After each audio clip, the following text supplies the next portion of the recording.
May 10th, 2026, in Chennai, something happened that Tamil Nadu has not seen since 1967. A man stood in Jawaharlal Nehru Indoor Stadium filled with thousands of people, and the room went quiet right before the oath. Everyone was waiting, wondering would he be nervous? Would he stumble? Would the actor show up instead of the chief minister? And then, following the governor, he said, I, Joseph Vijay. The stadium erupted, not at the end of the oath, between the lines. Because that name, his real name, not Thalapathy, not the screen character spoken in that room, at that moment, carrying that weight, was the moment everything became real. And every word he swore to 80 million people, without fear, without favor, without affection or ill will. In plain English, no special treatment for the people who helped him get here, no personal feelings or hatred influencing his decisions. Every person in Tamil Nadu treated the same, friend or enemy, fan or opponent. We have all watched Vijay on screen, his intense scenes, his comedies, his emotional moments. This was Vijay at his best because this time there was no retake, no director, just a man, his name, and a promise to 80 million people. And the first thing he did after taking that oath was not celebrate. He signed files. Tamil Nadu was already giving every household 100 units of free electricity. Vijay doubled it. 200 units a month as long as your total consumption doesn't cross 500 units in 2 months. For most families in Tamil Nadu, that means no electricity bill at all. And a special Singapen unit, a dedicated women's workforce for women's safety, anti-drug enforcement units across every district in Tamil Nadu. Done within minutes of taking oath. Women's safety, anti-drug enforcement, these were not random choices.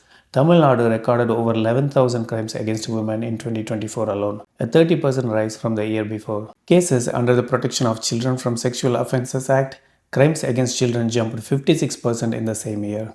Drug seizures by Tamil Nadu police between 2021 and 2025 crossed 107 tons of ganja alone. These are not statistics, these are families, these are children, these are streets that people are afraid to walk. Vijay signed those files first. That tells you where his priorities sit on day one. And then there is the free electricity promise. 200 units for every household. For a family earning 10,000 rupees a month, a 700 rupees electricity bill is not small. That bill just became zero. Tamil Nadu State Power Company is already running at a loss. The electricity subsidy before this expansion was already estimated at over 7,700 crore rupees a year. Adding more free units makes that gap wider, not smaller. So, does this help Tamil Nadu or does it quietly make the government's financial problem harder to solve? We will get into that in a separate video because that answer deserves its own conversation. For now, the promise was made, it was signed, and families across Tamil Nadu will feel it. On this same day in Chennai, something else happened. At the M.A. Chidambaram Stadium, CSK were chasing 204 against Lucknow Super Giants in the IPL. Urvil Patel walked out to bat. 13 balls later, he had scored 50 runs, joint fastest 50 in IPL history. The crowd at the Chepauk Stadium was on its feet. And then, right there at the crease, he reached into his pocket and pulled out a small piece of paper. He held it up to the cameras. It said, "This is for you, Papa." His father had been recovering from a serious health setback. Urvil had left the squad in April to be by his family's side. Then he came back. He played, and when the moment arrived, he didn't hide where his heart was. He came prepared. He had that note in his pocket before he even walked out to bat. But we might never have witnessed it if that moment hadn't arrived. If the stadium hadn't been behind him, if the crowd hadn't believed in something without knowing what was coming, nobody knew what was in that packet. But thousands of people were already on their feet cheering, chanting, standing by his side with a blind belief that something special was about to happen. Urvil Patel's goal was to take CSK to the finish line. The audience goal was to see CSK win. Same direction, same energy. That is when magic happens. That belief meeting his intent is what created that moment. That is exactly what happens when genuine purpose meets the right moment. Hold that thought because it connects to everything I want to say next. Here is something I think about a lot. We live in a world where everyone is trying to be relatable. Politicians hire consultants to make them seem human. Brands pay millions to appear authentic. Celebrities craft every post to feel spontaneous. And sometimes it works for a while. But audiences are smart. They feel the difference between performance and the truth. There is a version of relatability that is built on strategy, and there is a version that is built on character. The second one that is built on character is the only one that lasts. Every venture I have pursued taught me one thing: people don't trust what you say, they trust what they feel. I genuinely try to understand where the other person is standing. I put myself in their shoes. I keep my promises. I acknowledge when I don't know something. And I stay curious enough to learn. That is not a formula, that is a way of living. And over years, that is how trust gets built, not claimed, earned. When you meet someone who operates the same way, you know it immediately because it feels different. Now, watch what Vijay did today. He stood in front of thousands of people, supporters, opponents, journalists, politicians, and said this: the government will not hide information from the public. We will release a white paper on Tamil Nadu's finances for the last 5 years so you know exactly what we inherited. We will work with transparency and responsibility. And then he said something that most politicians will never say. He stood there, a man who had spent 3 years fighting to reach that stage.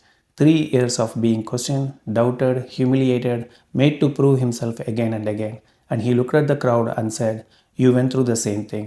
Every supporter who was mocked for believing in a first time party, every person who argued with their family, their friends, their colleagues, defending someone the system kept trying to stop.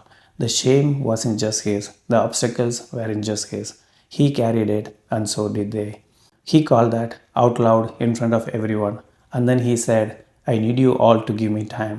I need your patience, not as a weakness, as an invitation, as a man setting realistic expectations from day one." Because this was never about one man standing at a podium. This is people power, all of us together. That is what he implied, and the crowd already knew it because they had lived it with him. Article 163 of the Indian Constitution says the Chief Minister is the head of the Council of Ministers and shall aid and advise the Governor in the exercise of his functions. But the unwritten truth of every Chief Minister who has ever succeeded is that they governed not just through power but through trust. Vijay expressed that well today. Now, here is where Urvil Patel and Vijay connect. Both of them did something today that no amount of strategy or act can manufacture. They showed you who they are when the moment arrives. Urvil didn't plan the note, he lived it. Vijay has never acted his way to this moment. He expressed himself without empty promises, and Tamil Nadu responded. You can study relatability, you can hire consultants and craft messaging and test what works with which audience. But if the original intent is not real, people feel it.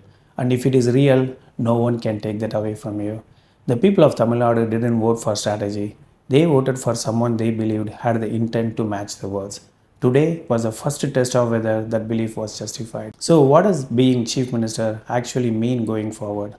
Under Schedule 7 of the Indian Constitution, the state list gives Tamil Nadu's government direct control over public order, agriculture, public health, local government, and education. These are not small things. 80 million people, sixth largest state in India, Vijay has promised free electricity, Singapen safety units, anti-drug enforcement. These are commitments and they are now on record, signed on day one. But governance is not signing files. Governance is what happens 6 months from now when the electricity subsidy hit the state budget, when the anti-drug units need funding and coordination across 38 districts, when the white paper on finances reveals what the previous government left behind and it's uncomfortable. And there are still millions of people who didn't vote for him, watching, waiting, ready to question every move. That is when the real test begins. M.K. Stalin ran Tamil Nadu for 5 years with the patience and discipline of someone who had waited a lifetime for the role. He handled a pandemic, he handled a financial crisis. His bar in terms of experience and resilience is extraordinarily high. Vijay has 3 years of political experience. The question Tamil Nadu is asking now is not whether he can take the oath. He did that, inspired millions doing it. The question is whether the man behind his words, the one who said out loud today, "I got you, be confident, all will be well," will still be able to manage people's expectations and run the kind of government Tamil Nadu has never seen before. Will he survive politically? A generation watched and wondered, can an actor actually govern? After seeing so many before him fail short, MGR answered that question in 1977. Now it's Vijay's turn to answer it for 2026. He started today the right way. He signed files, he asked for partnership, he promised transparency, and as he tapped his watch right after taking the oath as if to say, "It starts now," the crowd chanted the name until the stadium shook. It does start now. What do you think his biggest challenge will be in the first 100 days? Tell me in the comments below. Thank you for watching.